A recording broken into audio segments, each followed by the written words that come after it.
You know what's funny?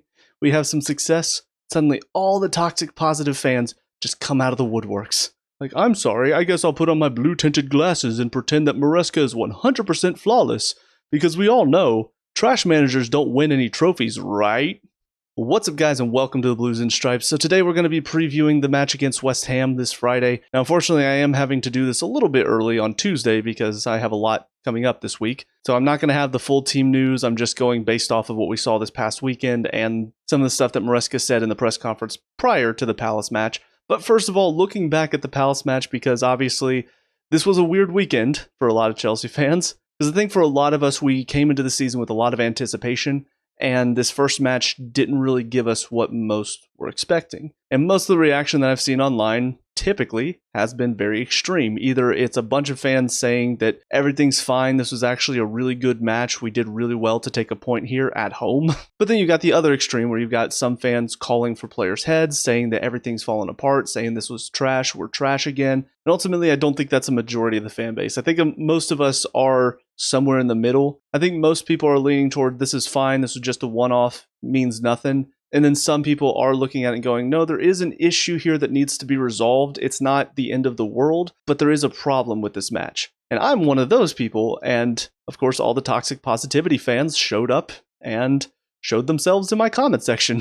And I did want to address that because I know some people say don't look at comment sections. But here's the thing. The reason I started this channel, the reason I started my previous channel, I wanted to have debates. I wanted to have conversations with people. It started with TV shows that I watched. Then I decided I wanted to talk about Chelsea matches, and then eventually I wanted to share my experiences with video games as well. So the comment section for me is kind of a big part of why I do this. I want to have conversations with people. And on that, I did have one decent conversation with somebody in the last video. I think ultimately what it comes down to is there has to be a balance. You have to be able to look at your comment section because sometimes there are things to talk about, depending on what you're doing, of course. Again, mine is more so focused on I do want to have conversations and share my opinions, hear other people's opinions, and bring it all together to see where the truth of the matter lies. But then I think the other side of it is being able to pick out who's actually trying to have an actual intelligent conversation and who's just there to troll, be a keyboard warrior, whatever you want to call it. And we'll say anybody who does want to do that, just wants to call me stupid, please do, because your engagement drives up my algorithm, so thank you so much. But looking back on that match, now that I'm a couple of days removed from it, I still am of the opinion that Maresca got a lot of it wrong. I look at how we were set up tactically, how rigid the system was. We saw so much interchanging, so much movement in the Club World Cup and the couple of preseason matches we saw. And in the Palace match, we just saw none of that. Palmer was stuck on the left side, which is not his strongest side. Fernandes was stuck on the right side, which is not his strongest side. Pedro was stuck up top, not dropping in at all. There was such a lack of movement from everybody when you think about the formation in the system. That's not what we were seeing in preseason or in the Club World Cup, and it reminds me of that really rough patch we had through last winter season. And so that is where I look at this and I go, Maresca's still got this in him. I'm not saying he's definitely going to fail. I think some of the confusion came from the fact that I was holding a hashtag Maresca out paper, but if you look closer, it was from a group of papers that said hashtags that might return soon. That's my point. I'm not Maresca out right now. I was last season because I saw a lot about his tactics that convinced me he's not really able to figure things out for the long term. I was putting that aside because it did feel like maybe he was making changes. Maybe we were going to see a system that was not so rigid and unable to change. So having that first Palace match back basically be a tactically rigid system with a lack of adaptability, it does concern me. It does worry me that Maresca still is going to rely on that system where we're not going to see a whole lot of attacking threat in the match. And teams that pack it in against us, like most of the mid to lower table sides, they're going to be able to pick some points off of us throughout the season because we can't find a way to break them down. Because for some reason, Maresca just thinks the best way to handle those situations is just to pass backwards until eventually, maybe just possibly, something happens. Maybe a defender makes a mistake. That's no way to handle those situations. We saw how we handle it. We saw how we take down those sets of teams in the AC Milan match because they were packed in as well. We have to keep the ball moving. We have to keep it moving. The players have to move as well. There has to be a lot of fluidity in our attack. And so that takes us to the West Ham match. And I will say the Palace match, it's a disappointing draw at home, but Palace are a good side. I think they did their jobs very well. I don't think we worked them well enough, but I think they have shown that they are a team that sets up very well to be disruptive, to make sure that other teams don't get a lot of free-flowing attack. But going into the West Ham match, I realize this is an away match, but personally, I think this is a game we should be whooping them. Not only do I think Graham Potter is not a good manager, especially after what he did here, but I'm looking at this West Ham team and there's just nothing exciting about it anymore. They used to be a team that were kind of mid-table pushing for Europe spots, but over the past couple seasons, it feels like it just sort of dropped off. After David Moyes left, I don't know what's happened there, but it feels like the lack of ambition has hit that club hard. But I did say in my predictions video, they're one of two teams alongside Brentford that I do predict might get relegated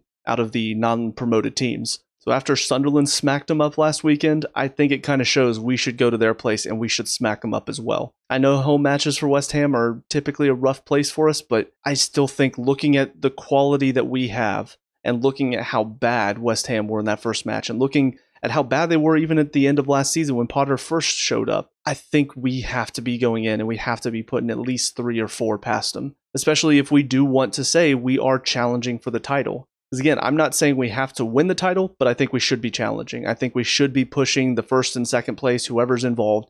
I think we should be pushing those teams this year, and we should be mostly involved throughout the season with that title race. This is the type of match we should be comfortably winning, because West Ham, to me, look like a team that are just going to get run over for a lot of their matches this season. But let's get into the lineup that I want and expect. First of all, Sanchez, no issues there really. Right back, I think we can expect Reece James to be there, and I think that's perfectly fine as well. I think the defense was not the problem. I do think the passing at times wasn't really that good, and it did set up for some really good Palace chances. But defensively, we looked solid, so I don't really expect to see any changes outside of if Tosin is fit. I do expect him to play over Acheampong. I think Acheampong did defend well for most of the game, and especially at his age too for, I want to say it's his first Premier League start. Actually, now I'm thinking about it, I think he might have started against Southampton. But it's a big step up for him, especially playing in center defense. And I think for a majority of it, he handled himself fine. But there still were a couple of moments where you can see the youth and inexperience is still there, and he needs more time before he's ready to play at the top level consistently. I think he's a good option in a pinch whenever you just need another defender, but I don't want to be having to rely on him throughout the season because I don't think he's quite prepared for that yet. So I do think Tosin will probably come back in. There is an off chance that we might see Fofana come in as well if Tosin is unavailable. Like I said in the last preview, I'm not really counting on Fofana this season. I just don't really rate him that highly. So prefer to see Tosin and Chalobah. If Tosin's unavailable, then Acheampong I'd prefer to see step in. But like I said, it's very up in the air as far as injuries and whether or not Fofana is even fit to play at this point. And then, of course, Cucurella at left back. In the midfield, I would like to see Caicedo and Fernandes again. I know some people will be calling for Santos after Fernandes' first performance, but we've seen Fernandes have iffy performances, and then the next match he comes back and he looks a lot better. So I'm kind of hoping that's what we get here. I would also like to see Fernandes coming on the left, Palmer on the right. I would like to see that return. I don't know why that switched in the last match, but part of the problem was that most of the time we're used to seeing them cut in on their shooting foot. But now they're not able to cut it on their shooting foot, so really the only option they have is to try to drive down and cross it in. And when that's the only option they have, it's easy to defend against that. And I think that's why we saw both of them marked out of the match. I mean, Fernandes' touch was another problem, of course. I feel like that switch shouldn't be happening. Fernandes should be on the left, Palmer should be on the right. On top of that, if apparently it's Estevao, if he's playing on the right, I think he and Palmer have a lot of connection over there. So I feel like that's another reason that Palmer should be over on the right side. But yeah, I would like to see Fernandes start again because I want to see him prove that that match was just a one-off. I want to see him return to the form that we saw for a lot of last season. Onto the wings, obviously there was a lot of calling for Gittens' head after that first performance, and it wasn't good.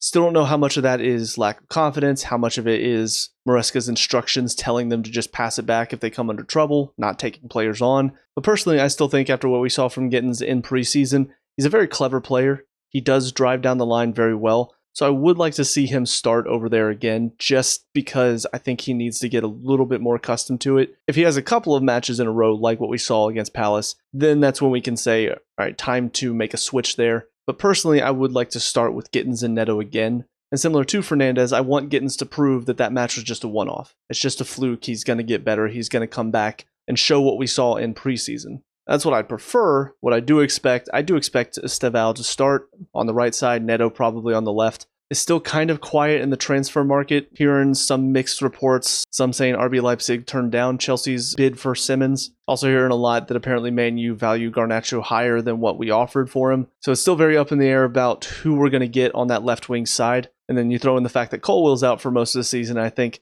the need for a center back has suddenly become a bit more of a priority. So still waiting to hear exactly what happens in that scenario. But what I do find kind of interesting is right now the two wings that are in favor are Estevao and Neto. And since they're both right wings, it does feel like as long as we don't have a left wing over there who's tearing it up, this will be the best way to play for, at least in terms of form, based on the first match. I don't think it really suits Neto to play on the left side. I think he's a lot more comfortable coming down the right side, but I think he is good enough to where he can switch to that left side and still handle his job very well. So it is what I expect. I think it will be fine. I think both of them will do their jobs well. But I am kind of crossing my fingers that Gittens does get another start and he does show a bit more quality than we saw in that first match. And then up top, I kind of expect and I prefer Pedro again. I already saw some people saying that Delap needs to start over Pedro, that Delap's a better player. Here's the thing, I disagree because I think we saw Pedro is a more complete player. He is more ready for the Premier League. He's more the finished article. Delap still has some room to grow. I think part of the reason why Delap looked a little bit better in that match is because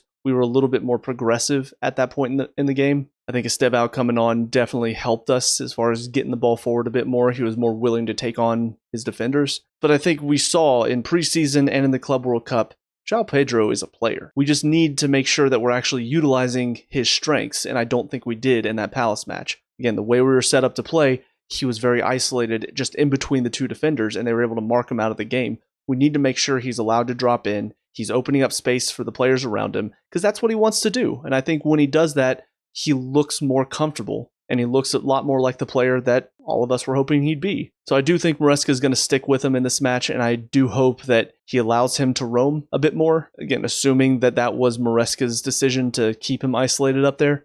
I just can't imagine he's shown such a willingness and a desire to get back and drop in to receive the ball. I can't imagine that it was his choice to just stand up there and wait for the game to come to him. That doesn't feel like something he would do. That's why I think it had to be Maresca saying, hey, you stay up there, but who knows for sure. But the other thing that I will say, I want to see better subs this match. I think the subs in the last match were uninspired, which I've seen from Maresca before. And like I said in the last preview, I do think we've got more versatility when it comes to the players coming in. So it's not just a like-for-like sub whenever you do wing for wing or striker for striker. But there are still some times that you have to look at it and go, this formation, this system, these tactics are not working.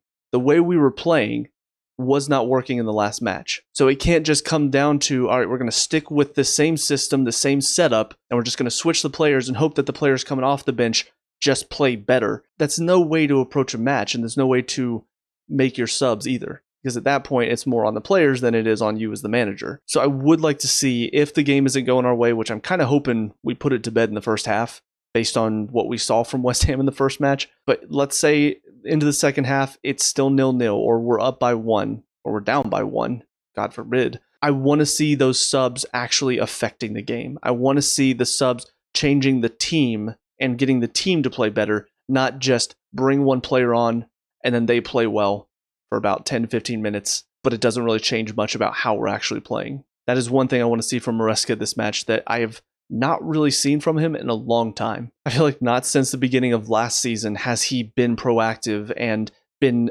effective with his subs. But looking at the game as a whole, I think we need to go get a win. I think it needs to be comfortable. I think we need to put him to the sword. I think we need to put that first game behind us and go, that was a fluke. That was not who we are anymore. We're not that rigid, boring, dull style of play anymore. Show the excitement that we had in preseason. Show us the excitement. Show us the build-up play, the fluidity in the attack. Show us all of that we got in the Club World Cup, in preseason. Because if we get it 2 games in a row, that's when it's a little bit more concerning. And then 3 games is, well, now it's no longer coincidence. We're stuck in this rut. So that's why I prefer go into this one, get it done. Show how good we are. Show how poor West Ham are. Get the job done, and then we prepare for the next one. Because while there has been a lot of goodwill built up for finishing the Champions League spots, the summer we did really well, I think that goodwill can only last you so long. You still have to go into the next season. You have to prove, hey, the way we ended last season in the summer, it was not just a fluke. This was not just a little blip of excitement, and then we're back to the same old, same old. So we'll see what happens. We'll see if we can put that first weekend behind us. But with all that being said, those are my thoughts going into this weekend, so let me know what you guys think down in the comment section below. What are you expecting? What do you want to see? Let me know. We can talk about it, discuss all that good stuff. Leave a like and subscribe for future Chelsea previews, reviews, and talks. And until next time, hope you guys have a good day. I'll talk to y'all later. Peace out.